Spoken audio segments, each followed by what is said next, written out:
Assalamualaikum warahmatullahi wabarakatuh. Alhamdulillah nahmaduhu wa nasta'inuhu wa nastahdihi wa nastaghfiruh wa nu'minu bihi wa natawakkalu alayh wa na'udzu billahi min shururi anfusina wa min sayyiati a'malina may yahdihillahu fala mudilla lahu wa may yudlil fala hadiya lahu. Ashhadu an la ilaha illallah wahdahu la syarika lahu wa anna Muhammadan abduhu wa rasuluh al-mab'uts rahmatan lil alamin. Arsalahu Allah basyiran wa nadhira bayna yaday as-sa'ah fa adda al-amanah wa ballagha ar-risalah wa nasaha al-ummah wa jahada fillahi haqqa jihadih. Allahumma salli wa sallim wa barik ala habibina wa syafi'ina wa zukhrina wa qudwatina wa uswatina Muhammad ar-rahmatil muhda wa ni'matil musda wa ala alihi wa sahbihi wa man tabi'ahu wa nasarahu wa walah, amma ba'du. Yang dihormati Jawatan Kuasa Surau, Mudir Tahfiz Ad-Diniyah Ustaz Faizal, para pelajar Tahfiz Ad-Diniyah, tuan-tuan haji muslimin yang dirahmati oleh Allah Subhanahu wa taala sekalian. Alhamdulillah, pertamanya ucap syukur kepada Allah Subhanahu wa taala kerana pada malam ini Allah Subhanahu wa taala mengizinkan kita untuk kita bersama dan kita menyambung pembacaan kitab Bidayatul Hidayah kalangan Al-Imam Al-Ghazali rahimahullah wa nafa'ana bihi bi'ulumihi fid dharain. Baik, yang lepas kita telah baca satu hadis yang kita tak sempat habiskan berkenaan dengan hadis yang Nabi SAW sampaikan kepada Sayyidina Mu'az bin Jabal mengenai bagaimana amalan ni dibawa ke pintu-pintu langit dan bagaimana amalan ini ditolak oleh para malaikat kerana ada perbuatan-perbuatan yang dilakukan oleh hamba Allah ini menyebabkan tertolak amal. Baik, kita baca sekali lalu yang telah kita baca sebelum ni, kemudian kita akan sambung pada yang seterusnya. Sabda Nabi SAW, wahai Mu'az, sesungguhnya Allah Subhanahu wa taala telah menjadikan 7 orang malaikat sebelum ia menciptakan langit dan bumi. Kemudian lalu ditentukan pada setiap langit seorang malaikat daripada mereka untuk menjaga pintu langit tersebut. Di dunia Allah Subhanahu wa taala cipta 7 petala langit dan setiap tingkatan langit ni ada seorang malaikat yang menjaga. Lalu naiklah malaikat hafazah, yakni membawa amal seseorang hamba yang dilakukannya mulai daripada pagi sampai ke petang.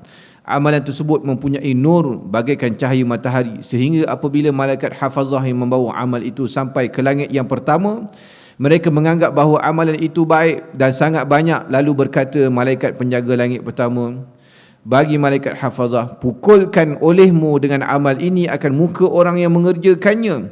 Akulah malaikat yang penjaga ghibah, yakni mengumpat. Allah telah menyuruhku supaya aku tidak membiarkan amalan orang yang mengumpat orang lain dapat melalui aku untuk terus naik ke atas. Maknanya bagi orang yang mengumpat, malaikat penjaga pintu langit pertama ni mengharamkan daripada orang yang mengumpat amal dia lepas daripada level pertama, langit pertama. Maknanya orang itu melakukan amal soleh tapi dalam masa yang sama dia mengumpat, amalan dia tidak lepas di langit pertama. Kemudian datang pula malaikat hafazah membawa amalan seseorang hamba. Mereka menganggap bahawa amalan itu sangat baik dan sangat banyak. Malaikat itu berjaya melintasi langit pertama kerana orang yang mengerja amalan tersebut tidak terlibat dengan dosa mengumpat. Maknanya ada orang kedua ni pula, dia buat amal dan dia tidak mengumpat. Langit pertama dia lepas sampai ke langit kedua. Sehingga mereka sampai ke langit yang kedua, lalu berkata malaikat penjaga langit kedua itu, berhenti kamu di sini dan pukulkan dengan amal ini ke muka orang yang mengerjakannya, kerana ia menghendaki dengan amalan akan mendapat keuntungan dunia. Allah telah menyuruhku supaya aku tidak membiarkan amalan orang seperti ini melintasi aku untuk terus naik ke atas. Lain daripada itu juga suka membesarkan diri dalam majlis perjumpaan. Akulah malaikat penjaga kebesaran.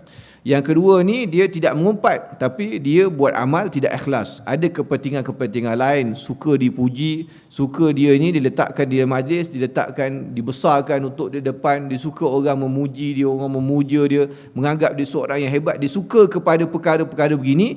Orang begini tidak lepas amalan di langit kedua kerana malaikat menjaga langit kedua, dia kata dia adalah malaikat yang menjaga kebesaran. Yang layak membesarkan diri ni siapa? Hanya Allah Subhanahu wa taala. Kita makhluk ni tidak boleh membesarkan diri kita kerana Al-kibriya'u ridai. Allah Ta'ala kata, besar tu, pakaian kebesaran tu adalah pakaian aku. Yang layak pakai besar ni, membesarkan diri ni hanya Allah Subhanahu Wa Ta'ala. Kita makhluk tidak sama sekali boleh membesarkan diri.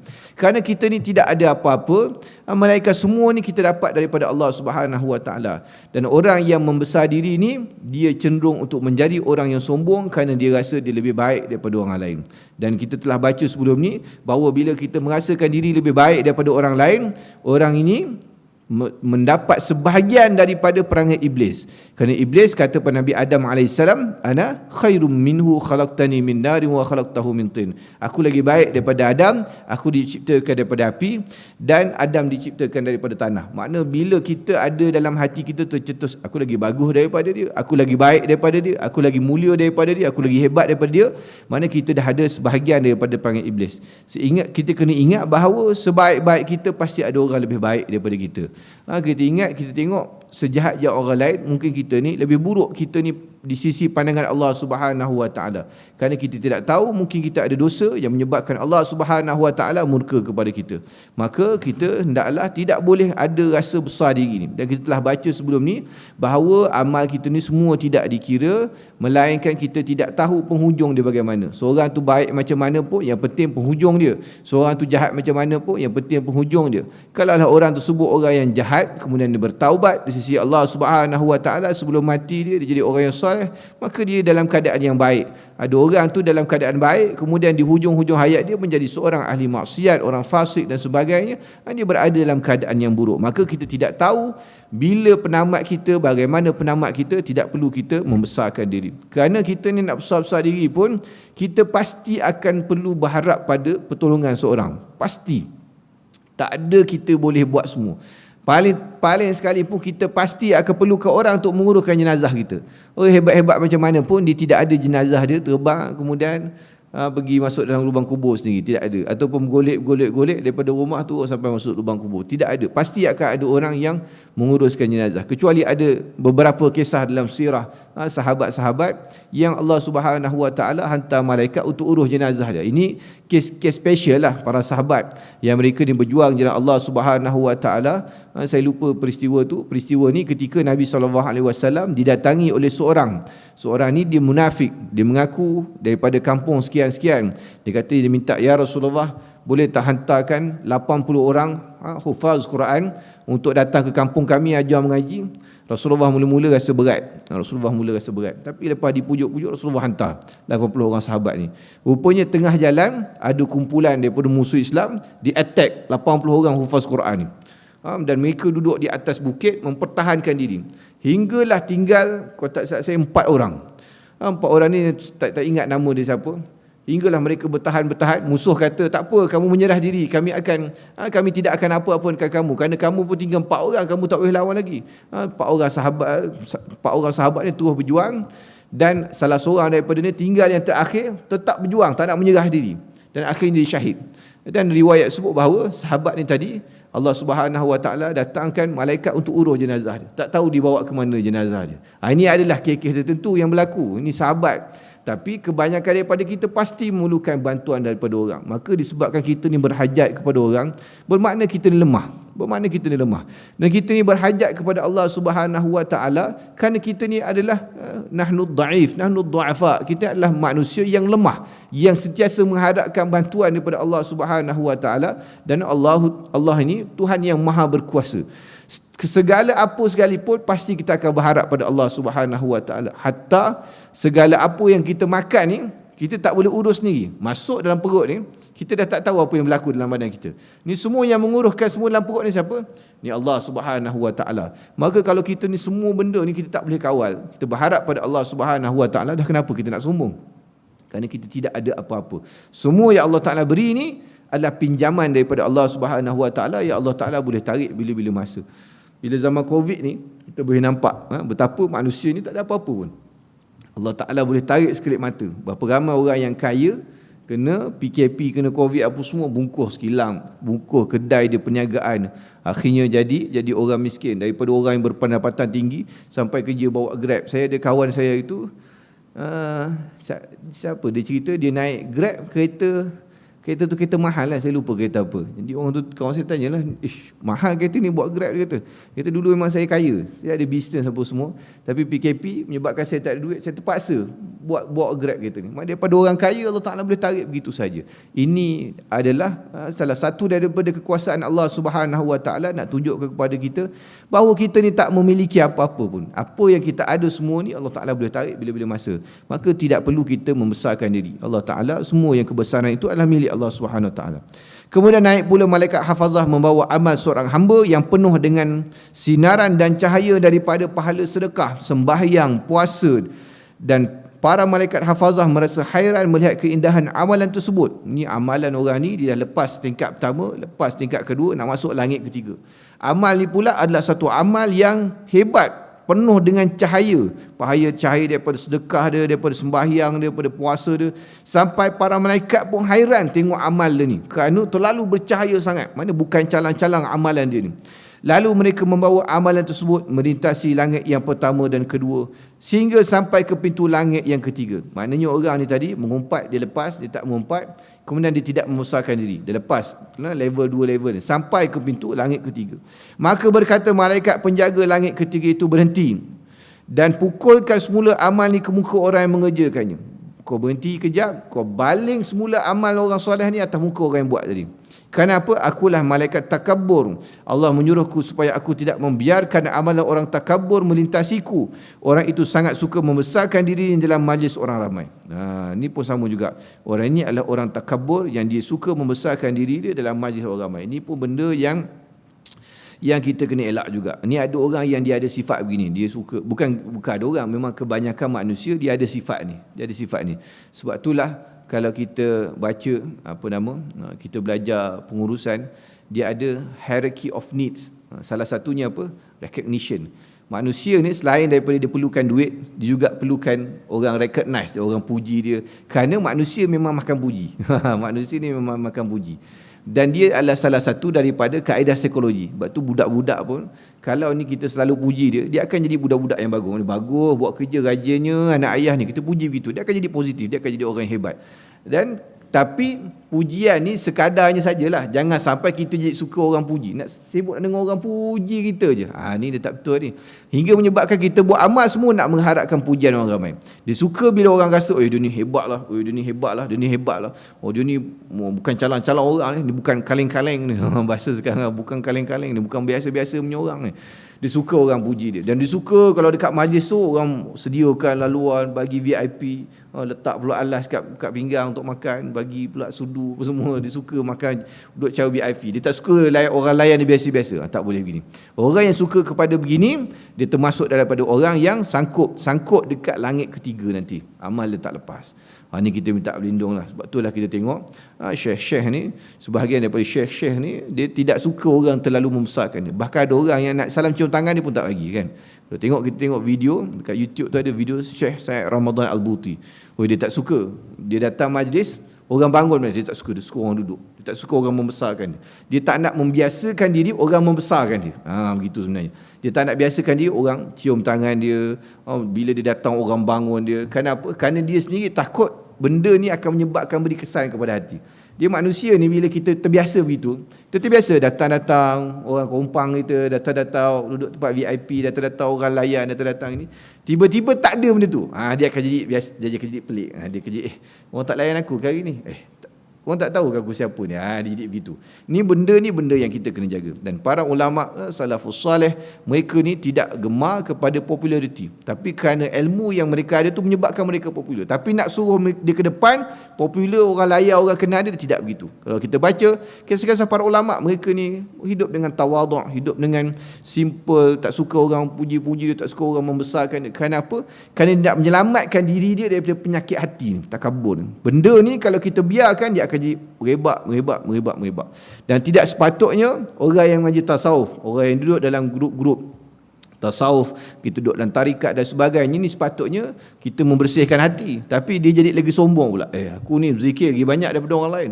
Aku ni duduk mengaji kitab dengan syekh ni. Aku ni duduk dia rasa lagi besar daripada orang lain ni. Maknanya dia tidak sampai lagi apa yang telah belajar dia. Kerana sepatutnya orang yang belajar tasawuf ni adalah jalan menyucikan hati, membersihkan diri daripada kekotoran hati, penyakit-penyakit hati ni. Tapi kalau dalam hati dia masih rasa sombong, masih pandang lekeh pada orang lain, masih sibuk cari salah silap orang lain, rasa dia hebat daripada orang lain, maka apa yang dia belajar tu tidak mencapai lagi objektif dia. Kemudian naiklah pula malaikat hafazah membawa amal seorang hamba.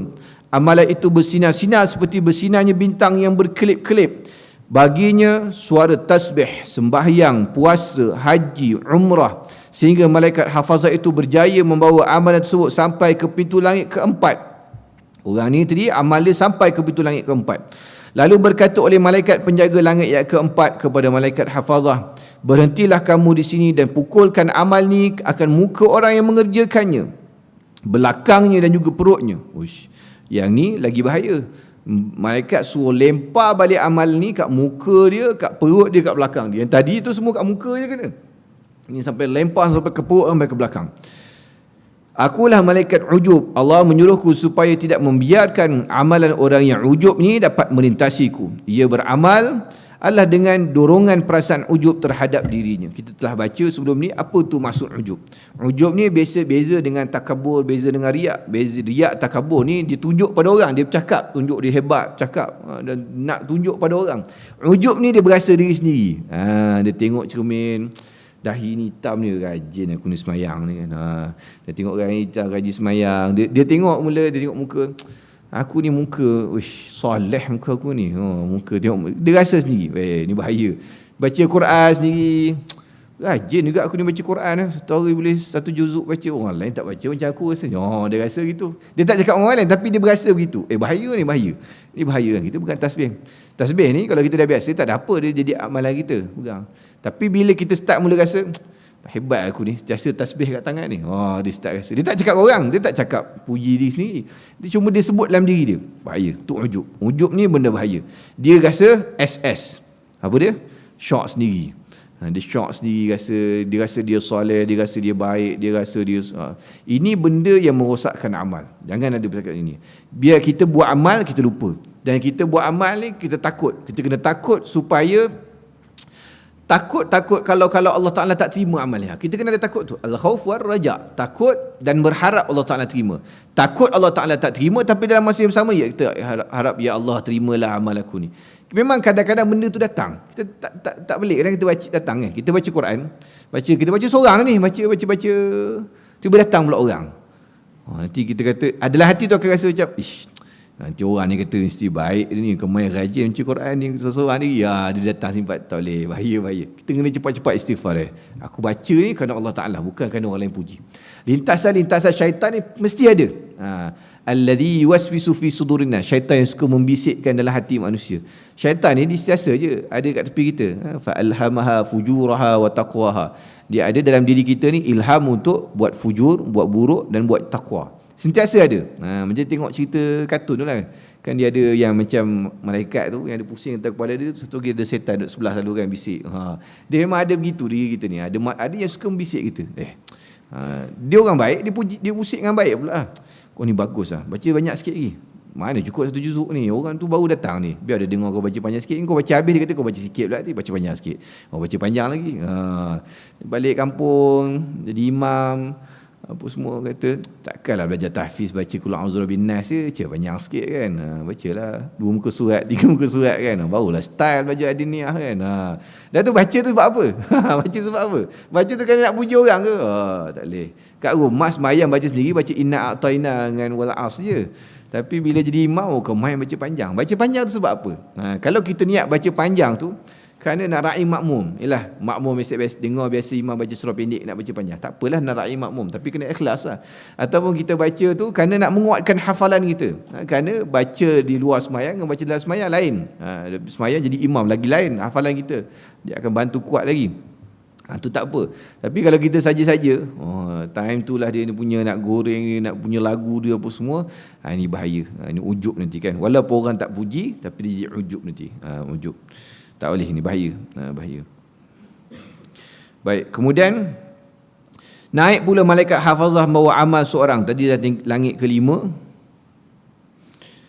Kemudian naik pula malaikat hafazah membawa amal seorang hamba sehingga mereka berjaya membawanya sampai ke pintu langit kelima. Seolah-olah amalan itu Pengantin yang dihantar, yakni disambut ke rumah suaminya, maksudnya amalan itu berseri-seri. Maknanya amalan tu macam orang hantar pengantin. Mana ada orang pergi pengantin pergi naik Grab kan, tiba-tiba mana pengantin tu Grab dah sampai gitu. Tu pengantin sampai Grab tu mana ada. Biasa ada orang sambut je dengan rombongannya, dengan bawa dulang hantarannya, macam-macam, ada kompang. Macam itulah punya ada sambutan orang bawa pengantin ni. Macam itulah amalan. Amalan dia disambut dengan macam orang hantar pengantin. Hebat amal orang ni. Bukan calang-calang sampai ke pintu langit kelima. Bukan sampai dewan orang ramai, itu dia pengantin. Ni amal ni sampai ke pintu langit kelima. Berhenti kamu dan pukulkan dengan amalnya. Ada cerita ke ni hantaran ni? Ada 2-3 kes kat berlaku. Kan biasa duit hantaran ni duk tak ada ulang. Bila keluar kereta, semua tolong angkat. Ini tolong angkat. Ada berlaku kes bila Tok Kadi tanya, mana duit hantaran? Kita tengok. Tak ada, dulang bawa hantaran duit tu tak ada, hilang gitu saja. Ni benda dia tak tahu, semua angkat. Kita pun ingat saudara mara mana angkat. Sampai ke depan Tok Kadi hilang. Dulang nenas, dulang baju, dulang kasut tu semua ada. Dulang hantaran tu tak ada, duit tak ada. Banyak ada jadi 2-3 kes kat jadi gini saya dengar. Duit transfer lain kali. Barat buat replika je cukup lah kan. Duit transfer bahaya. Ada orang ambil kesempatan kat situ. Orang ni tadi sampai ke pintu langit kelima, amal dia ni macam pengantin yang dibawa, disambut dengan berseri-seri. Kemudian sampai ke pintu langit kelima, malaikat hafazah ni kata apa? Berhenti kamu dan pukul kembali amal ini akan muka orang yang mengerjakannya, dan campakkanlah ia di atas tengkuknya. Punyalah malaikat hafazah ni marah, dia kata kau campak balik ke muka dia, kau campak balik kat tengkuk dia. Kenapa orang ni? Aku malaikat hasad, ia sangat hasud kepada orang yang belajar ilmu dan beramal seperti amalannya. Ia hasud akan orang yang melakukan sebarang kelebihan dalam berbuat ibadat dan juga mencela mereka. Allah menyuruhku supaya aku tidak membiarkan amalan orang hasud ni melintasiku. Dia ni malaikat yang tak suka kepada orang hasad. Ni ada orang yang hasad dalam kelebihan ilmu orang lain. Ni orang-orang awam dia tidak berlaku benda ni. Dia berlaku pada siapa? Pada orang yang belajar. Orang yang belajar, orang yang alim, dia akan berhasad kepada orang lain. Dia tengok orang lain lebih alim daripada dia, dia tak puas hati dan dia tak sentiasa mencari kesalahan orang tersebut untuk dia dapat mencela dia. Berlaku tak hari ni? Berlaku tuan. Berlaku. Kita tengok hari ni kan, macam-macam kes. Kadang-kadang kita tahu benda yang disebut tu salah, ada benda salah. Tapi tidak sampai kita boleh mencela peribadi dia. Benda yang salah tu, dia sebut benda salah, kita tegur lah. Benda tu memang salah, tak betul. Memang tidak ada dalam hadis, tidak ada dalam Quran, tidak ada dalam Islam perkara tersebut. Tapi tidak perlu sampai mencela tubuh badan dia, mencela apa yang dia buat. Tak perlu, itu dah melampaui batas. Itu dah termasuk dalam orang yang melampaui batas. Ni orang yang melampaui batas ni, orang yang Allah Subhanahu Wa Taala benci. Ni berlaku pada siapa yang tukang kutuk ni? Ustaz-ustaz juga. Dia tu ustaz-ustaz juga kutuk ni. Dia mencari salah orang lain. Ada ni, dia mencari salah. Kita ni bila kita semua orang ustaz-ustaz bila bercakap pasti akan ada salah sikit-sikit, tu biasalah. Kita bukannya boleh hafal semua hadis, kita pun bukan ingat apa yang kita baca kitab dulu, kita mungkin ada ingat sikit, kita salah sebut sikit. Benda tu biasa. Tapi ada orang yang memang dia mencari benda ni, ambil ni. Dan dia jadi kemudian cek isu besar. Oh ni ustaz ni cakap benda yang salah apa semua. Dan benda ni disebut secara umum. Padahal boleh kita tegur, tanya kan. Benda ni salah ni tak betul. Oh mungkin dia tersalah sebut. Kadang-kadang bila kita berceramah ni, ada benda kita terlepas sebut. Tak perasan pun. Kita terlepas perkataan tu, patut perkataan lain. Sebut perkataan tu. Biasa jadi. Kadang-kadang kita fikir balik, aku tersalah sebut ni benda tadi. Benda ni jadi. Tapi ada orang dia mencari kesalahan ni. Tak boleh tengok orang lebih alim daripada dia, orang buat amal soleh lebih daripada dia. Ada sahaja dia kata, ni buat benda ni bid'ah ni, benda tak betul ni. Benda ni ada sahaja. Dan kalau salah tak apa, tegur, tidak ada masalah. Cuma jangan sampai mencela. Kerana bila mencela ni menunjukkan seorang tu tidak berakhlak dengan ilmu yang dia pelajari. Bila seorang tu tengok ustaz tapi dah mula mencela peribadi orang lain, ni dah bahaya ni. Tak perlulah ambil ilmu daripada dia. Tak perlu ambil daripada dia. Dia menegur kesalahan tidak ada masalah, tapi jangan sampai mencela perkara yang melampau. Dia dekat apa nama? Dia ada grup di Facebook tu. Dia memang kerja dia cari salah-salah ustaz-ustaz ni. Cari salah ni, cari salah tu. Ustaz-ustaz yang hebat ni kita tengok dalam tu. Pun dia cari salah juga kan. Ni yang komen-komen lah tu bukan orang yang tak belajar agama juga. Tapi dia sibuk mencela gini. Kita tengok macam mana dia ni.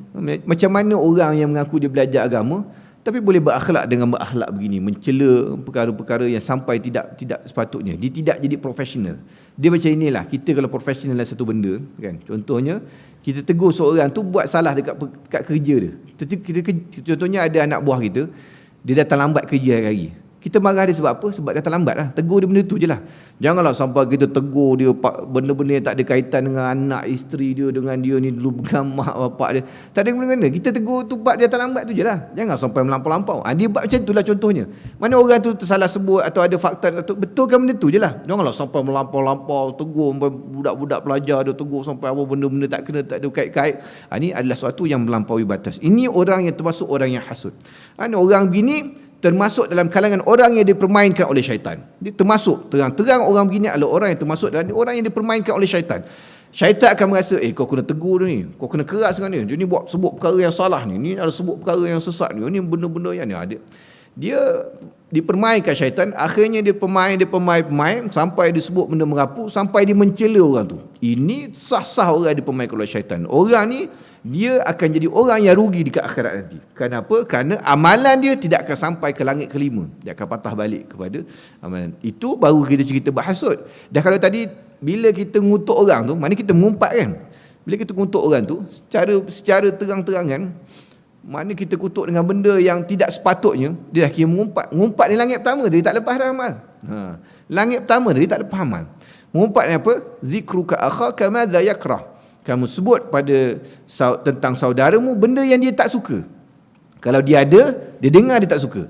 Mana kita nak cakap tentang orang tu, kalau dia ada depan ni, kita cakap benda tu dia suka tak? Dia tak suka, dia marah. Benda tu mengumpat. Kalau dia ada, dia dengar tu dia okey, maknanya tu tak apa, dia bukan mengumpat. Sahabat tanya, ya Rasulullah, yang kami cakap tu kan benda betul? Rasulullah kata, kalau kau cakap benda betul, dia mengumpat. Kalau kamu cakap benda yang tidak betul, dia jadi fitnah. Fitnah lebih berat lagi. Maka sebab itulah lidah ni satu benda yang kita kena hati-hati. Saya mengelakkan diri saya daripada terlibat dengan pergaduhan antara ustaz-ustaz ni. Saya tak nak usah campur lah. Ada kenalan saya, dia pun kena juga, nama dia naik juga. Ada orang sebut dia salah ini salah itu. Dia kata aku tak nak masa campur, aku biar je. Biarlah dia nak, orang tu nak mengatakan apa, biarlah. Kerana ini kita belajar akhlak kita kan. Kita belajar. Maknanya kalau orang terima teguran tak apalah, kita terima teguran tersebut, tapi jangan sampai kita pula melawan balik dengan perkataan-perkataan yang tak elok, akhirnya jadi bergaduh. Akhirnya dia akan jadi memburukkan nama umat Islam ni. Orang tengok orang Islam ni, orang mengaji agama ni tak kerja kerja lain. Gaduh sama sendiri. Habis bulan puasa, bergaduh tarawih, bergaduh benda lain pula raya. Bergaduh benda lain pula, gaduh gunung jerai lah, gaduh inilah. Ada je tu. Tuan tengok Ustaz. Kalau tuan ni pun ustaz-ustaz, ada je benda dia gaduh setiap hari kan. Habis gunung jerai bergaduh pasal lain pula. Habis tu lah ada satu benda lain pula bergaduh. Datuk kita ni nak buat jadi apa tuan? Jadi apa? Kita ni patut sampaikan dakwah pada orang-orang yang masih belum sampai dakwah. Tapi kita duk gaduh benda kecil-kecil ni. Ada je benda gaduh. Jadi kita pun pening kepala. Jadi kita tak payah masuk campur lah benda ni. Biarlah yang jenis bergaduh ni bergaduh.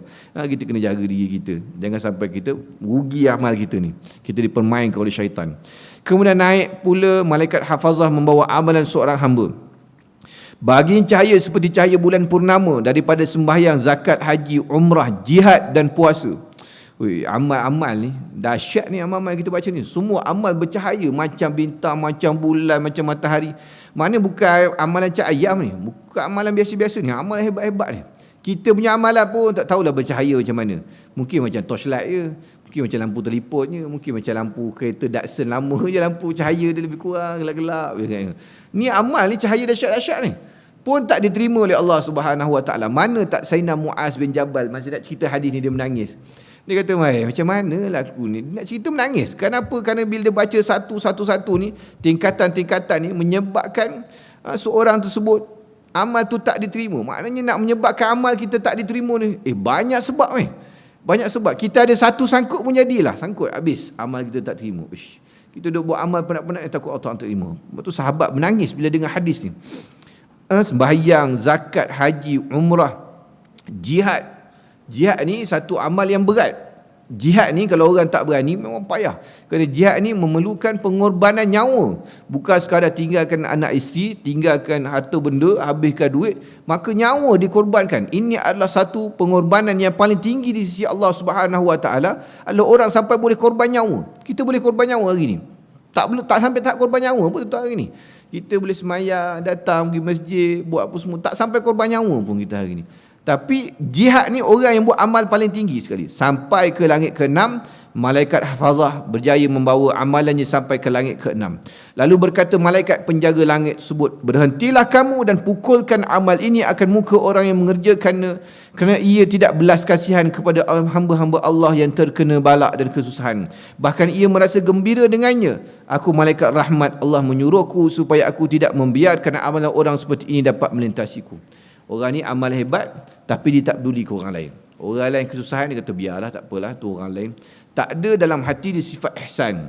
Kita orang beriman ni, hati kita kena ada sifat lemah lembut, ihsan. Tak boleh nampak orang susah. Nah, ni kena ada sifat orang mukmin. Tengok orang susah, kita kena tolong. Mana kita mampu, tolonglah ikut mana kita mampu. Tak boleh kita biarkan, kita kata ni nanti ada orang tolong lah. Tak boleh. Tak boleh. Ini sebagai, lagi-lagi kalau orang yang kita nampak tu adalah orang yang beriman. Man la yahtamu bi amril muslimina falaysa minhum. Siapa yang tak ambil berat tentang hal orang Islam, falaysa minhum. Dia bukan dari kalangan orang Islam. Maka dari kalangan orang beriman. Bila nampak orang Islam susah, kena tolong. Kok mana sekalipun kena tolong. Kalau dalam taman kita ada orang susah, kena tolong. Kalau kita dengar ada orang susah dekat tempat lain, saudara kita yang terkena bencana, musibah, kita kena tolong. Kan? Tak payah jauh, kita kata, kalau kena banjir lah, banjir. Apa kita boleh tolong-tolonglah. Yang mampu ada tenaga pergi tolong bersihkan rumah ke, hantar barang ke. Yang tak mampu sumbang duit. Yang ni dia ikut kemampuan dia, kena tolong. Jangan dia kata, aku duduk kat ni, Ustaz Adiniah ni tinggi atas bukit, tak banjir ni, sampai bila-bila tak banjir ni. Ni kalau banjir ni, kalau Ustaz Adiniah ni, ingat satu selayang ni habis tenggelam ni. Dia kata, tak apa, aku tak kena, tak apa. Jangan begitu tuan-tuan, jangan begitu. Dia kena ada perasaan ihsan, tak boleh. Tengok orang susah, kena tolong. Tengok orang susah, kena tolong. Orang yang tak ada penyakit, perasaan ihsan ni, belas kasihan kepada orang lain ni, orang ni tidak akan dapat melepasi pintu langit ke-6. Belas kasihan, ihsan. Kemudian naik pula malaikat hafazah membawa amalan seorang hamba. Amal ini ialah sembahyang, puasa, nafkah, jihad dan wara'. Wara' bukan calang-calang. Wara' ni adalah suatu yang paling susah sekali. Wara' ni tak boleh dibuat-buat tuan. Wara' ni apa?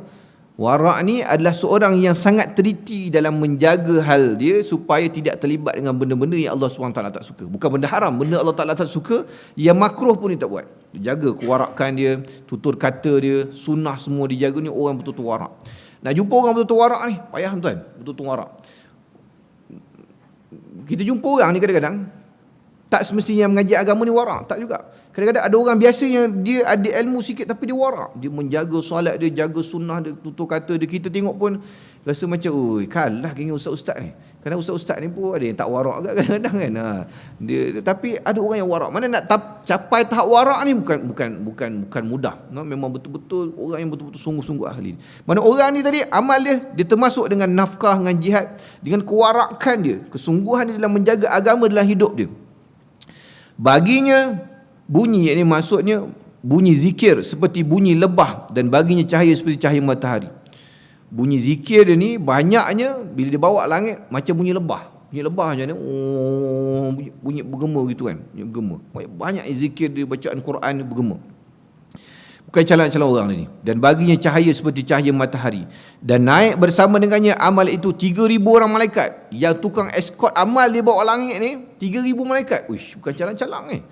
Bukan orang biasa, bukan pelajar madrasah yang escort dia ni, malaikat escort 3,000 malaikat bawa amal dia sampai ke langit. Lepas sampai ke langit, sampai ke langit ke-6, mereka telah berjaya membawanya sampai ke pintu langit yang ke-7 pula. Sampai ke-7, maka berkata malaikat penjaga pintu langit tersebut, berhentilah kamu dan pukulkan dengan amal ini akan muka orang yang mengerjakannya, bahkan pukulkan pula akan seluruh anggota badannya dan tutupkan ke atas hatinya. Akulah malaikat zikir. Zikir di sini bermakna mencari sebutan, iaitu seorang yang beramal dengan tujuan supaya disebut-sebut oleh orang lain. Aku akan menghalang orang yang riak daripada sampai kepada Tuhanku. Ia beramal bukan kerana mencari keridhaan Allah, tapi hanya bertujuan untuk mendapat tempat yang tinggi di hati para fuqaha, dan supaya disebut di kalangan para ulama, dan supaya masyhur nama dia merata tempat. Allahu Akbar. Ni bukan orang biasa ni. Ni orang yang alim.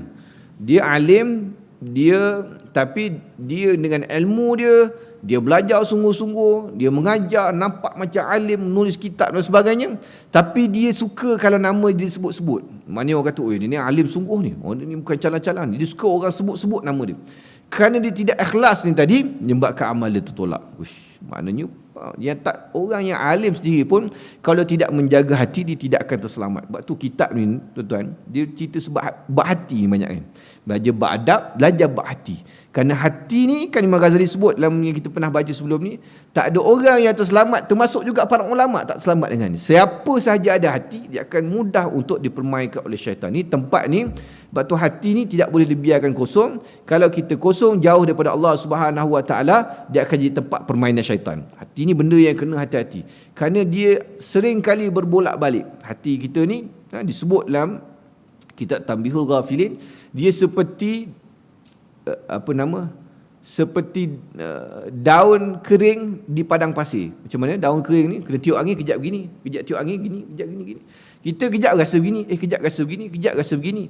Maka kalau kita tak jaga sungguh-sungguh hati kita, boleh jadi menyebabkan akhirnya kerana dia riak, kerana orang nak puji dia, dia masyhur, dia banyak berbahas, sikit-sikit ilmu ni bahas, cerita pasal ni, cerita pasal agama je, baguslah benda ni, cerita pasal agama. Tapi niat dia cerita pasal agama tu kerana nak tunjuk dia hebat. Oh, alim dia ni, dia tahu banyak ni. Oh, ni bab ni kita dengar, belajar dengan tok guru ni hebat ni. Menyebabkan hati dia tidak jaga, menyebabkan akhirnya dia suka nama dia disebut-sebut, menyebabkan amal dia tidak diterima oleh Allah Subhanahu Wa Taala dan dicampak balik ke muka dia. Nauzubillahi min zalik. Allahu akbar. Ni risau kita ni kadang-kadang. Kadang-kadang kita nak share balik video kuliah ni, nak share balik kat Facebook ke apa, kita risau juga. Orang kata takut dalam hati kita rasa macam aku ni rajin kuliah ni, banyak video live ni. Dia rasa gitu. Tapi kita kena niat, orang tak like pun tak apalah, aku share ni mudah-mudahan ada manfaat orang lain dapat kan. Dia tak jaga benda-benda dia jaga. Orang share video poster kuliah kan, share poster kuliah. Ustaz ni poster kuliah malam ni share. Kita pun share lah, tapi share tu takut juga hati tu kadang rasa. Takut kita post tu rasa macam hebat ni, aku ni banyak kuliah ni, orang tengok hari ni kuliah kat sini, besok kuliah kat sini, dia akan rasa terdetik gitu. Share video kuliah, type kat YouTube, Ustaz Hasbullah Najib, banyak video aku kat YouTube punya, orang share. Kita rasa macam hebat kat aku ni. Dia dah rasa gitu, bahaya. Benda ni datang, mainan syaitan datang. Aduh, kita nak share balik, takut lah. Share ni, aku share ni sebab apa ni? Share, mudah-mudahan orang dapat manfaat. Mungkinlah, tak apa, Alhamdulillah share.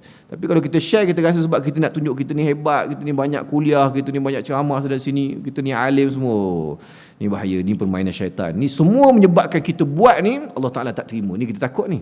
Buat mu benda, kita mengajar sana sini, pergi balik apa semua, tapi tak ikhlas, Allah Ta'ala tak terima. Ikhlas adalah tempat tentu penerima amal ni.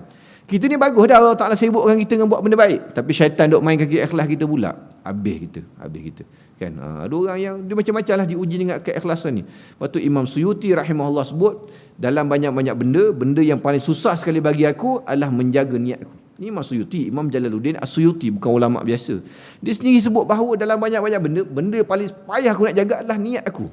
Ni benda ni kita ni lagilah tak terlepas daripada permainan syaitan. Maka kita ni sebagai orang masjid, orang surau, pelajar tahfiz ni, kita kena ingat syaitan ni dia akan mainkan kita kod niat kita tu pula nanti.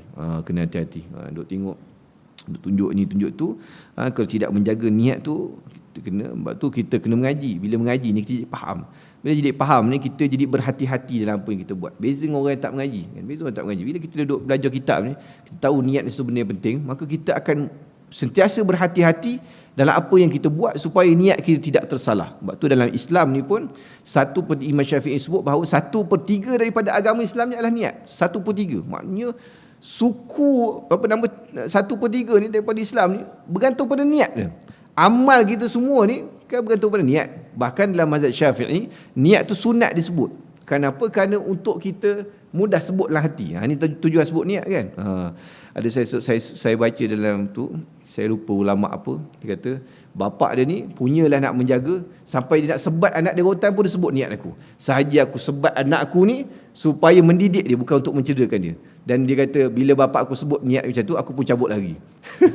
Dah sebut niat, dia kata sahaja aku pukul anak aku ni supaya mendidik dia, bukan untuk mencederakan dia. Dia sebut niat, anak aku bila sebat, anak dia pun cabut lari kan. Punya ni kita nak sebutnya, dia menjaga ni supaya niat ni tidak berubah kan. Kerana ada orang yang mula-mula nak mendidik, lama-lama jadi geram, dia sebat geram pula.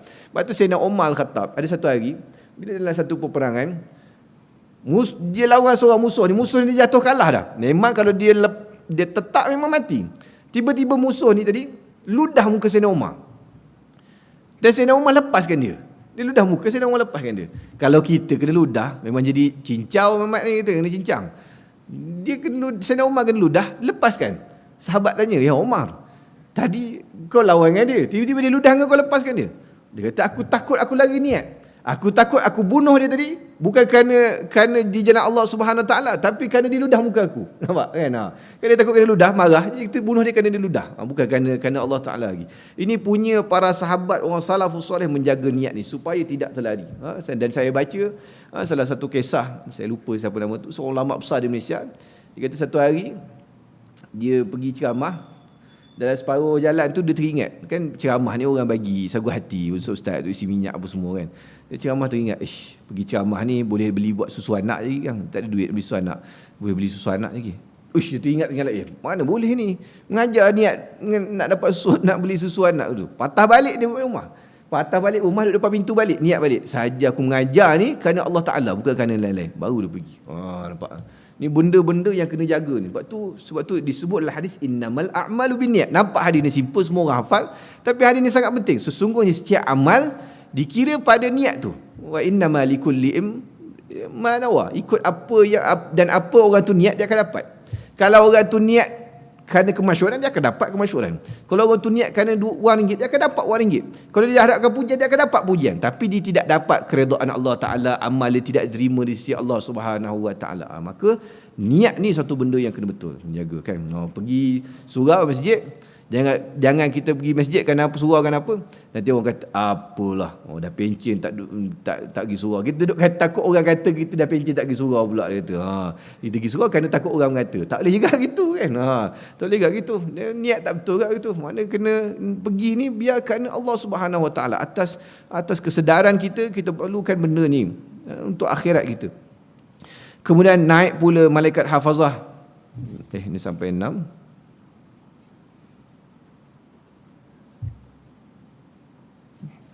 Dah habis kot. Dari mana? Kau orang yang mengerjakan pukul dengan dia. Dia. Kemudian naik pula malaikat hafazah dengan amalan seorang hamba. Amalan ini berupa sembahyang, zakat, puasa, haji, umrah, akhlak yang mulia, banyak berdiam daripada perkara tidak berguna. Maknanya satu orang yang hebat ni.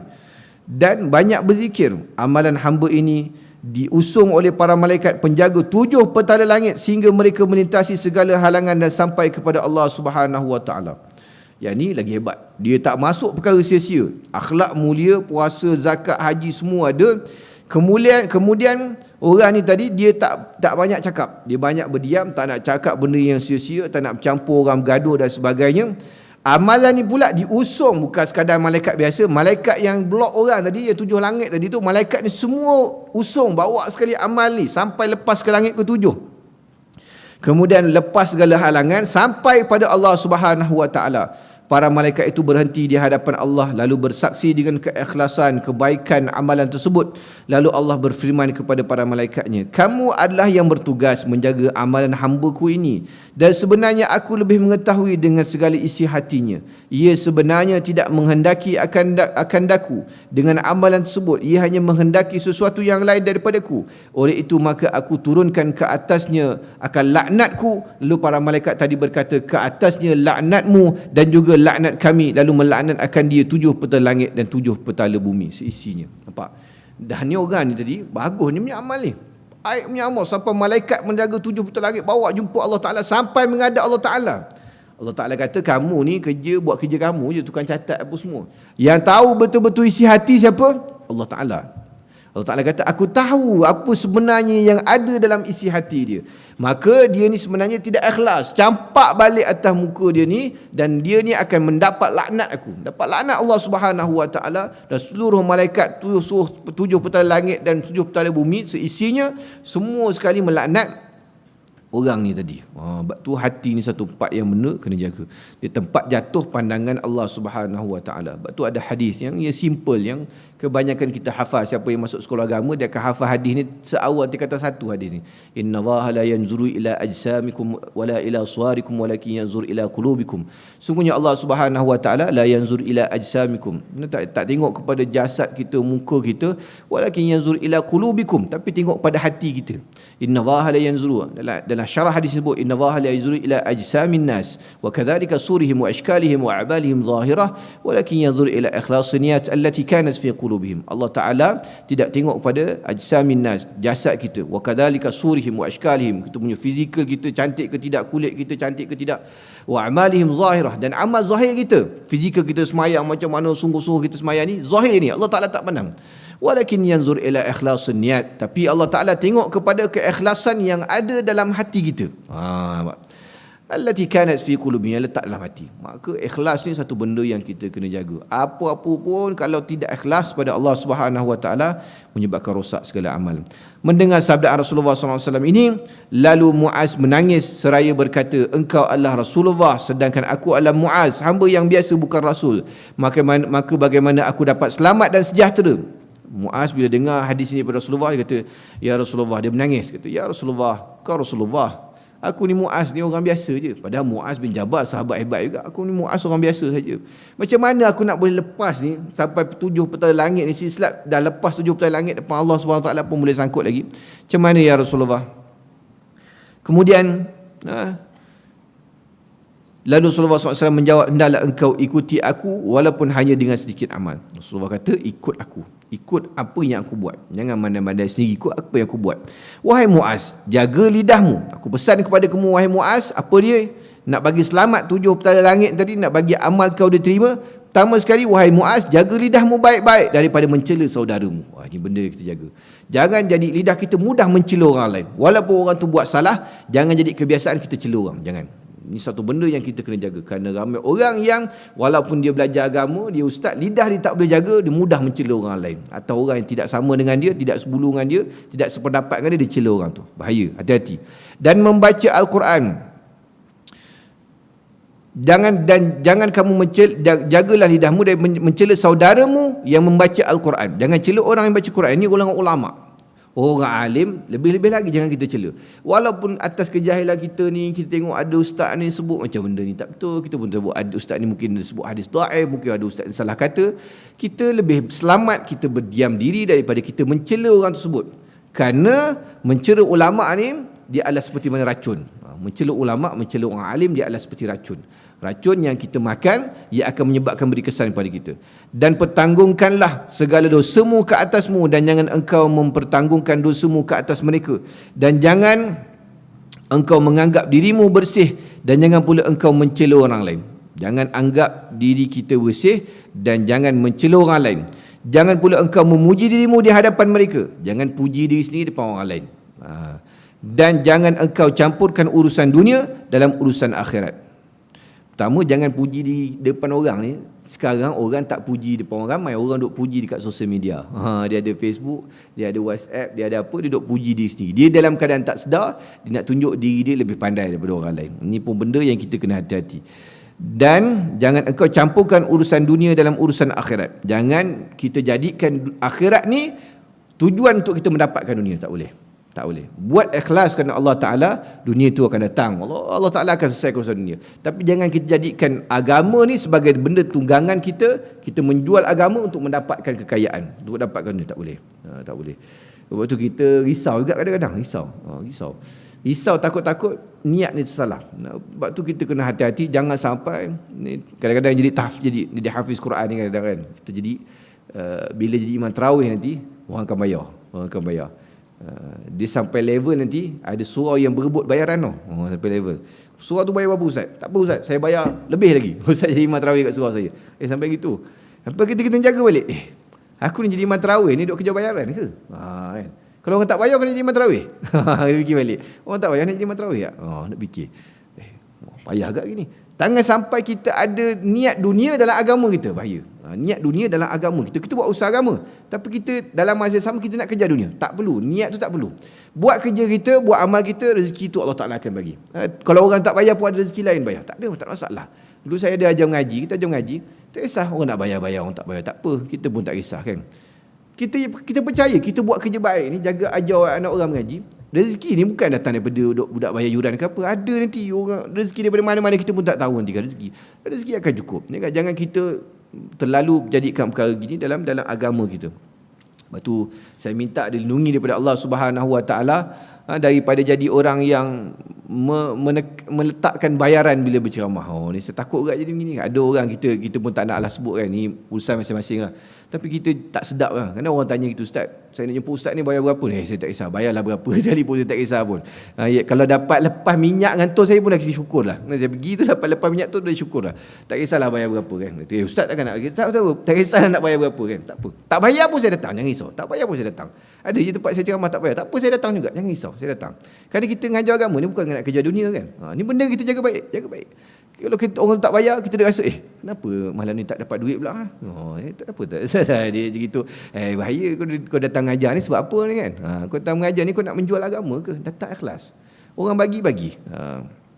Tapi jadi orang yang menjemput ni pun kadang-kadang janganlah zalim sangat kan. Jemput dekat-dekat tak apa. Kena jemput penceramah tu jauh tu. Penceramah KL, cuma jemput ke Perak. Bagi RM50 je, agak-agak lah, kesian lah kau kawan tu kan.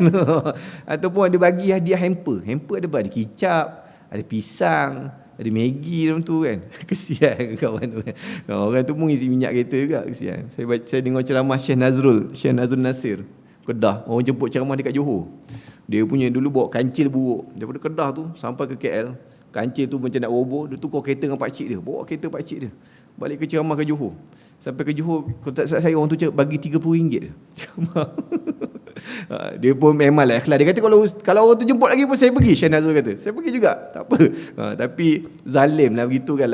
Bagilah duit lepas minyak orang tu balik semula kan. Ni pun kena tengok juga begitu kan.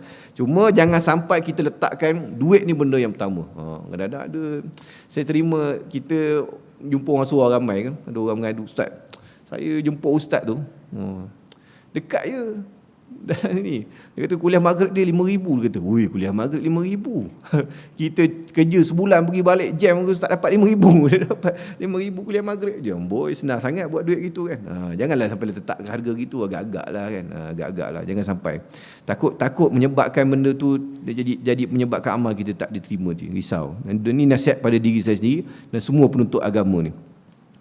Kemudian dan jangan kamu menyombongkan diri dalam majlismu, nanti orang ramai akan takut kepadamu kerana kejahatanmu, dan jangan engkau berbisik kepada seorang sedangkan seorang lagi ada di sisimu. Ni pun benda kena hati-hati juga. Jangan kita bercakap duduk 3-4 orang, bercakap dengan orang sebelah senyap-senyap sampai orang lain terasa, tak boleh gitu. Ataupun kita bercakap dengan bahasa yang orang lain tak faham, dan kita duduk ada kawan kita ni guna bahasa lain. Kalau kita semua orang Melayu tak apa, ada bahasa lain. Kita duduk cukup guna bahasa kita, orang tu tak faham kita cakap kan. Kadang-kadang dia terasa, dia tanya apa yang kau cakap tadi. Ni benda ni satu benda yang tak elok juga. Dia cakap tak apa, kita gurau je, tak ada apa penting, tak apa. Tapi jangan sampai menyebabkan dia terasa. Dan jangan kau membesarkan dirimu maka terputus daripadamu segala kebaikan di dunia dan di akhirat. Dan jangan engkau carikan, yakni pecah belahkan akan manusia, maka akan mencarikan dikau oleh anjing-anjing api neraka pada hari kiamat nanti. Allahu Akbar. Jangan pecah belahkan manusia. Ni benda yang kena hati-hati. Kita kalau boleh nak satukan umat ni biar bersatu. Jangan bergaduh, jangan balah. Biar benda kecil-kecil ni, kadang-kadang benda yang kita bergaduh ni benda-benda yang sunat. Benda yang sunat, benda kecil-kecil. Apa yang penting, ukhuwah ni wajib. Ukhuwah ni wajib jaga. Tapi kita bergaduh. Contohlah tuan-tuan, benda mudah. Kita kata surau dengan masjid ni bergaduh benda kecil. Apa? 8 dengan 23 tarawih kan. Ada satu kumpulan 23, ada satu kumpulan 8. Bergaduh sampai berebut tak datang surau semua muka. Ini haram. Semayang tarawih sunat. Ukhuwah ni antara kita ni wajib dijaga. Ni wajib, wajib. Kadang-kadang kita bergaduh pada benda-benda kecil ni kan. Ni menyebabkan akhirnya pecah belah. Ni benda yang kita kena jaga. Kena bagi supaya kita ni cari persamaan. Kerana kalau cari perbezaan, kita pasti akan berpecah. Kerana kalau cari perbezaan, kita akan jumpa 1001 perbezaan dengan sesama lain. Ada orang suka makan pedas, ada orang suka makan manis, dah tak ngam dah. Ada orang suka pakai warna terang, ada suka pakai warna gelap. Ada orang suka, ada macam-macam lah kesukaan dan perbezaan. Kalau tanya semua ni, semua ada kesukaan dan perbezaan masing-masing. Tapi bila kita cari perbezaan, kita akan berpecah. Dia ni aku tak suka dia ni, ni aku tak suka dia ni, dia tak sama dengan aku. Tapi kalau kita cek persamaan, apa persamaan kita? Kita suka datang berjemaah. Apa persamaan kita? Kita suka dengar majlis ilmu. Apa persamaan kita? Kita suka benda yang tenang, benda yang mendamaikan. Ni kalau kita sebut persamaan-persamaan ni akan menyebabkan kita akan jadi bersatu. Firman Allah Taala, "Wan nasyitati nashta." Maksudnya demi yang mencarikan akan carikan. Maknanya Allah Subhanahu Wa Taala sebut bahawa akan ada dalam neraka nanti anjing-anjing neraka yang akan mencari-carikan orang yang memecah belahkan umat. Ini benda yang kita kena jagalah. Jangan sampai kita jadi orang yang memecahkan umat disebabkan oleh permainan syaitan, terutama dalam perkara agama. Kita hari ni umat Islam ni dah lah macam gini, kemudian berpecah belah pula di antara sama lain. Yang mengaji agama, yang Islam ni ramai, tapi yang semayang lagi dah tak ramai. Yang dah tak semayang dah tak ramai, yang pergi mengaji ilmu lagi tak ramai. Yang mengaji ilmu tak ramai, yang mengaji ilmu ni bergaduh pula satu sama lain. Yang ni tak setuju pendapat ni, yang setuju pendapat yang ni cerca ni, yang ni kata yang ni Wahabi, yang ni kata yang capal atas kepala, yang sebuah kubur. Ya duk kata ke habis-habis kedua tu. Tuan tengok. Kadang-kadang kita rasa macam apa nak jadi kita ni. Yang duduk ni tengok Facebook yang tukar komen tu, bukan duk pakai topi terbalik, pakai seluar jeans, baju gambar Iron Maiden ke apa. Tak, komen tu pakai serban, deridak ke bau, gambar header tu gambar kat majlis ilmu, kadang-kadang duduk mengaji kitab, pasal kitab-kitab ceramah-ceramah. Tapi bila bab ni duk tak setuju mendapat, bergaduh sampai cela sebenarnya. Tak setuju tu benda biasa, cuma jangan sampai kita mencela. Ni kena hati-hati. Tak setuju tu semua biasa. Saya pun ada tak setuju dengan kebanyakan juga kan. Tapi tak apalah, kita berlapan ada lah. Dia ada pendapat dia, itu mungkin ada dia dengar daripada mana, tak apa, kita berlapan ada. Yang penting kita tak nak tercebur dengan benda-benda ni, takut menyebabkan kita pula tercebur dalam neraka nanti. Kerana kita tidak menjaga hati kita, tutur kata kita, akhlak kita, menyebabkan kita susah di akhirat. Syaitan dah tak berjaya buat kita ni malas mengaji ilmu. Dia bagus dah. Syaitan dah tak berjaya tu, dia rajin semaya, rajin pergi mengaji ilmu. Tapi syaitan berjaya untuk merosakkan dari sudut lidah dan juga hati kita. Akhirnya kita akan jadi sama jugalah. Kita termasuk dalam golongan-golongan yang dipermainkan oleh syaitan. Wallahu a'lam. Aqulu qawli hadza wa astaghfirullahal azim li wa lakum. Wassalamualaikum warahmatullahi wabarakatuh.